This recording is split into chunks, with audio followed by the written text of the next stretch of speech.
Hello friends, welcome to Catalyst Soni and this is Soni Singh. Friends, आज मैं आप लोग के लिए जो वीडियो लेकर आई हूँ बीएड फर्स्ट ईयर के लिए, वो है आपका वाइगोस्की की थ्योरी। वाइगोस्की ने जो है socio cultural theory of cognitive development जो दिया है, उसके बारे में हम आज जानेंगे।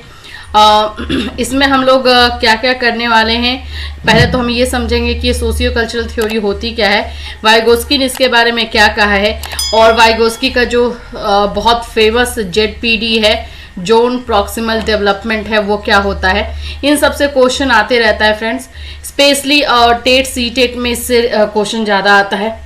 तो ये जो जेडपीडी है, जोन प्रॉक्सिमल डेवलपमेंट है, इससे ज़्यादा क्वेश्चन जो है सी टेट में आता है और टेट में आता है, तो हम इसको आज समझेंगे। तो चलिए आइए स्टार्ट करते हैं आज का क्लास।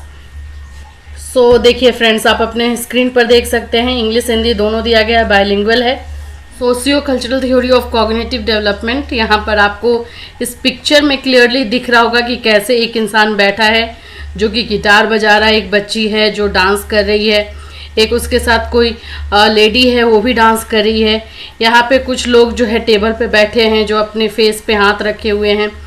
तो ये इसका मतलब ये हो जाता है कि एक इंसान जो कि अपने फैमिली में या फिर अपने सराउंडिंग में जो लोग रहते हैं उनके साथ अगर इंटरेक्ट करता है तो उसका डेवलपमेंट अच्छा होता है, उसका डेवलपमेंट ज़्यादा होता है कंपेयर टू ये सारे लोग जो एक दूसरे से बात भी नहीं कर रहे हैं।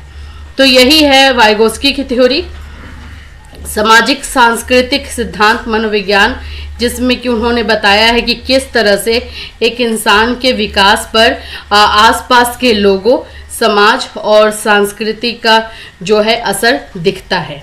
यही चीज़ आपको इंग्लिश में भी मिलेगा, socio cultural theory an emerging theory in psychology that looks at the important contribution that society makes to individual in development. तो सोसाइटी, कल्चर, इन सब का इम्पैक्ट जो है एक इंसान के डेवलपमेंट पर होता है, वही इस थ्योरी में वाइगोस्की जो है बताना चाहते हैं। आइए देखते हैं इसको आगे। यहाँ पर देखिए, हम लोगों ने पहले यहाँ पे ले वाइगोस्की के बारे में जानते हैं। यहाँ पे सामाजिक सांस्कृतिक विकास सिद्धांत का मौलिक मनोवैज्ञानिक ले वाइगोस्की के काम से विकसित हुआ, जो मानते थे कि माता पिता, देखभाल करने वाले, सहकर्मी और संस्कृति बड़े पैमाने पर उच्च क्रम के कार्य को विकसित करने के लिए जिम्मेदार थे।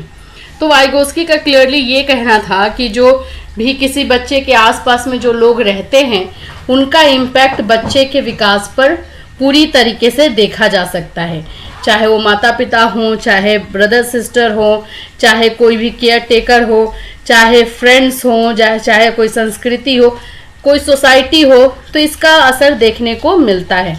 ये कहना था वाइगोस्की का, और एक्चुअली में देखा जाए तो ये सही भी है, क्योंकि हमारे ऊपर जो है हमारे आसपास के लोगों का इम्पैक्ट दिखता ही है। तो वाइगोस्की के अनुसार सीखने का आधार अन्य लोगों के साथ अंतःक्रिया करना है। तो वाइगोस्की ये कहना चाहते हैं कि जो हम सीखते हैं, जब हमारा लर्निंग प्रोसेस स्टार्ट होता है तो उसमें आसपास के लोगों के साथ इंटरेक्शन बहुत ज़्यादा इम्पॉर्टेंट रोल प्ले करता है। इसमें आइए और आगे देखते हैं। यहाँ पर उनका दृष्टिकोण जो है पूरी तरीके से सामाजिक सांस्कृतिक सिद्धांत के ऊपर ही केंद्रित है। उनका जैसे कि पाइगेट ने बोला था कि जो भी पड़ोस हो, आस पड़ोस के लोग हो या समाज हो, उसका इम्पैक्ट बच्चों पर नहीं होता है, उसके विकास पर नहीं होता है। वो सिंपल अपना जो है उनका डेवलपमेंट होते जाता है, एक प्रोसेस में चलता है, एक स्टेज को फॉलो किया जाता है, उससे हो जाता है। लेकिन वाइगोस्की ये नहीं मानते हैं। वाइगोस्की ये मानते हैं कि बच्चा जैसे ही जन्म लेता है उसके ऊपर इन्वायरमेंट का इम्पैक्ट आ जाता है। वाइगोस्की के अनुसार बच्चे अपने दिमाग में बुनियादी जैविक बाधाओं के साथ पैदा होता है। हालांकि प्रत्येक संस्कृति बौद्धिक अनुकूलन के उपकरण प्रदान करती है, उपयोग करने की अनुमति देते हैं, तो संस्कृति अनुकूल हो जिसमें वे रहते हैं। तो इनके अनुसार संस्कृति जो सोशियो कल्चरल चीज़ है वो बच्चों के एटीट्यूड्स पे, उनके व्यवहार पे, उनके बात करने के तरीके पे काफ़ी इम्पॉर्टेंट इम्पैक्ट डालता है। यह वही है जो अभी हम लोगों ने हिंदी में देखा। यहाँ देखिए, पाइगेट बनाम वाइगोस्की। पाइगेट की जो थ्योरी थी और वाइगोस्की की जो थ्योरी थी उसमें क्या डिफरेंस है। देखिए, वाइगोस्की का समाज शास्त्रीय सिद्धांत पियाजे के संज्ञानात्मक विकास के सिद्धांत से किस प्रकार अलग है वो देखते हैं। सबसे पहले वाइगोस्की ने इस बात पर अधिक जोर दिया है कि सामाजिक कारक विकास को कैसे प्रभावित करते हैं। वाइगोस्की ने यह बताया है कि किस तरह से इन्वायरमेंट, सोसाइटी जो है बच्चे को प्रभावित करते हैं, उसके विकास को प्रभावित करते हैं। जबकि पियाजे का सिद्धांत जो है इस बात पे जोर देता है कि बच्चा बातचीत और अन्वेषण ने विकास को प्रभावित किया है। वाइगोस्की ने आवश्यक भूमिका पर जोर दिया कि सामाजिक संपर्क संज्ञानात्मक विकास में खेलते हैं। मतलब कि वाइगोस्की ने फुल्ली फोकस किया है, जो समाज पे किया है, आसपास के लोगों पे किया है, इन्वायरमेंट पे किया है, और पियाजे ने इसको इग्नोर किया है। यही डिफरेंस है। पियाजे के अकॉर्डिंग उनके सिद्धांत में आसपास के लोग या आसपास की सोसाइटी इम्पैक्ट नहीं डालती है। दो सिद्धांतों के बीच एक और महत्वपूर्ण अंतर यह है कि जहां पियाजे का सिद्धांत बताता है कि विकास काफी हद तक सार्वभौमिक है, वाइगोस्की का दावा है कि विभिन्न संस्कृतियों के बीच संज्ञानात्मक विकास भिन्न हो सकता है। उदाहरण के लिए पश्चिमी संस्कृति में विकास की प्रक्रिया पूर्वी संस्कृति की तुलना में भिन्न है। बिल्कुल सही है। जो है पियाजे का कहना है कि ये सार्वभौमिक है, यूनिवर्सल है, जो हर जगह के बच्चों का एक ही जगह होता है, एक ही तरह से होता है। लेकिन वाइगोस्की का यह मानना नहीं है। वाइगोस्की का कहना है कि हर जगह के बच्चों का विकास उस जगह के अनुसार होता है। जैसे कि अगर हम बात कर ले कि इंडिया के बच्चों का जो डेवलपमेंट होता है वो अमेरिका के बच्चों के डेवलपमेंट से डेफिनेटली अलग होता है। तो ये वाइगोस्की का कहना था, और ये जो है पियाजे ने इनकी बातों से जो है एग्री नहीं करते हैं। अब आइए जो वाइगोस्की का सबसे फेमस टॉपिक है, the zone of proximal development. Vygotsky ने एक जोन बताया है जिसमें बच्चों का जो है ज़्यादा से ज़्यादा विकास हो सकता है, डेवलपमेंट हो सकता है। वाइगोस्की का ये कहना है कि बच्चे में हो सकता है कि कैपेबिलिटी जो है 2% की है, वो 2% ही डेवलप कर सकता है, लेकिन उसके आसपास के लोग, उसके फ्रेंड्स, उसके फैमिली, उसके टीचर्स अगर चाहें तो बच्चा का जो है डेवलपमेंट वो 3% भी हो सकता है। उसी को बोलते हैं प्रॉक्सिमल डेवलपमेंट, मतलब ज़्यादा से ज़्यादा बच्चे के अंदर की कैपेबिलिटी को बाहर निकालना। और इसको जो बाहर निकालते हैं, जो थोड़ा सा पुश करते हैं, उनको स्काफ फोल्डिंग कहा जाता है वाइगोस्की के लैंग्वेज में।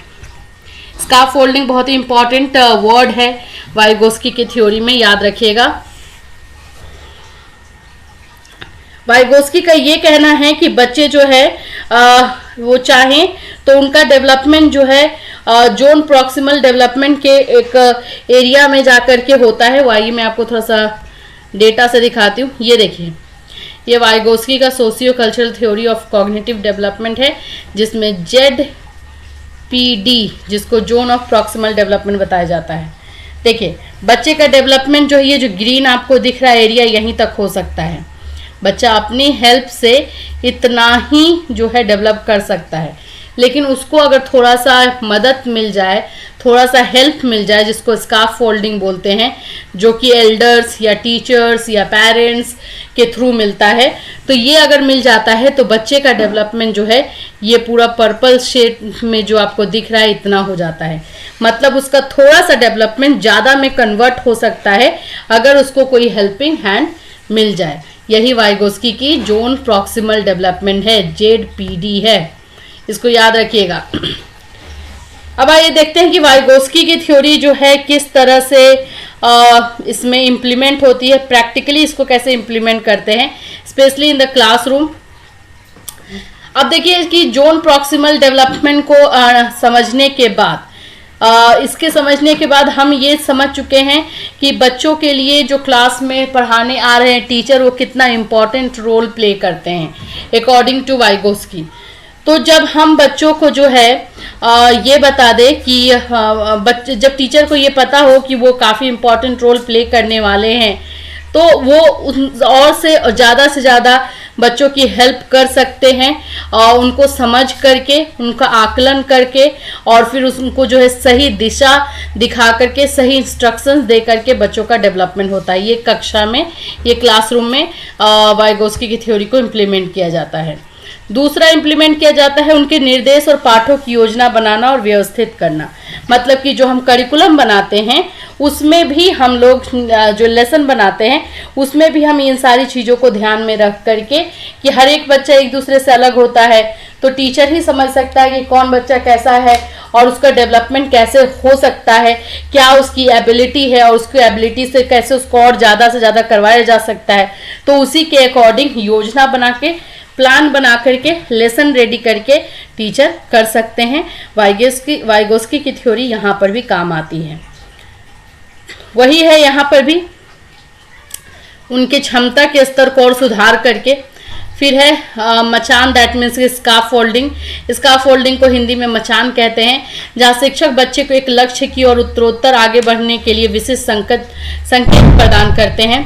Where the teacher provides specific prompts to move the child progressively forward toward a goal। जहाँ पे टीचर जो है बच्चे को सही रास्ता दिखाते हैं आगे बढ़ने के लिए। ठीक है, समाजीकरण और खेल। अब इसमें हम खेल में कैसे यूज होता है, सोशलाइजेशन में कैसे वाइगोस्की की थ्योरी यूज होती है, तो वाइगोस्की के सिद्धांत ने भी सीखने में खेल के महत्व पर जोर दिया है। तो वाइगोस्की ने भी खेल को, प्ले को काफ़ी इम्पोर्टेंट रोल दिया है किसी भी बच्चे के डेवलपमेंट में। उनके अकॉर्डिंग शिक्षकों और माता पिता के लिए खेलने के अनुभव के लिए अवसरों के बच्चों के बहुत सारे प्रदान करके इस ज्ञान का उपयोग कर सकते हैं। वाइगोस्की का मानना था कि खेल और कल्पना के माध्यम से बच्चे अपनी वैचारिक क्षमताओं और दुनिया के ज्ञान को और आगे बढ़ाने में सक्षम थे। एक्चुअली खेल तो हर बच्चे को पसंद है, तो जो बच्चे को हम समझाना चाहते हैं, जो सिखाना चाहते हैं, वो हम खेल के माध्यम से भी सिखा सकते हैं। तो यही वाइगोस्की का कहना था कि पेरेंट्स अगर चाहें, माता पिता अगर चाहें, तो ये खेल को बहुत अच्छी तरीके से यूज़ करके बच्चों को ज़्यादा से ज़्यादा उनको सिखा सकते हैं, समझा सकते हैं और उनकी जो क्षमता है, जो उनकी एबिलिटी है, उसको और बढ़ा सकते हैं। खेल के प्रकार जो सीखने को बढ़ावा दे सकते हैं उनमें काल्पनिक खेल, भूमिका खेल, खेल और वास्तविक घटनाओं का पुनर्मूल्यांकन शामिल है। इसमें भी खेल जो है वो आपका फिक्स है, कौन कौन सा, काल्पनिक, इमेजिनरी प्ले, फिर है भूमिका खेल, रोल प्ले जो बोलते हैं, फिर वास्तविक घटना का जो रियल कुछ घटनाएं हुई हैं उसमें पुनर्मूल्यांकन, रीएवल्यूशन करके, इस तरह के खेलों से बच्चों की एबिलिटी को इम्प्रूव किया जा सकता है और यहाँ पे हम वाइगोस्की की थ्योरी को यूज करते हैं। तो फ्रेंड्स, आज हम लोगों ने वाइगोस्की के सोशियो कल्चरल थ्योरी को जाना, सोशियो कल्चरल थ्योरी होती क्या है उसको जाना, और ZPD जो वाइगोस्की की थ्योरी में है उसको भी जाना, पाइगेट की थ्योरी से वाइगोस्की की थ्योरी कैसे अलग है इसको भी जाना। तो आज का क्लास जो है काफ़ी इंपॉर्टेंट रहा वाइगोस्की की थ्योरी से, इसको अच्छे से कीजिएगा। इससे ज़्यादातर क्वेश्चन जो स्कार्फ फोल्डिंग से आता है कि स्कार्फ फोल्डिंग का मतलब क्या होता है, तो हमेशा याद रखिएगा, to support to the students के लिए सपोर्ट का होना, ये होता है स्कार्फ फोल्डिंग। वो सपोर्ट कहीं से भी आ सकता है। और फिर उसके बाद दूसरा क्वेश्चन आता है कि ZPD का फुल फॉर्म क्या है, तो जोन प्रॉक्सिमल डेवलपमेंट है। कभी कभी ये भी आता है इसका मतलब क्या होता है, तो इसका मतलब ये होता है कि बच्चे अपनी एबिलिटी से ज़्यादा इम्प्रूव करें, अपनी एबिलिटी को इम्प्रूव करें, और बच्चों की एबिलिटी को इम्प्रूव जो है स्कार्फ फोल्डिंग के थ्रू करवाया जाता है। तो इस तरह के क्वेश्चन जो है आते रहते हैं। CTET के स्टूडेंट्स के लिए भी ये काफ़ी इंपॉर्टेंट है, तो एक बार ज़रूर देख लीजिएगा। तो फिर मिलूंगी नेक्स्ट क्लास में friends. Till then have a nice day.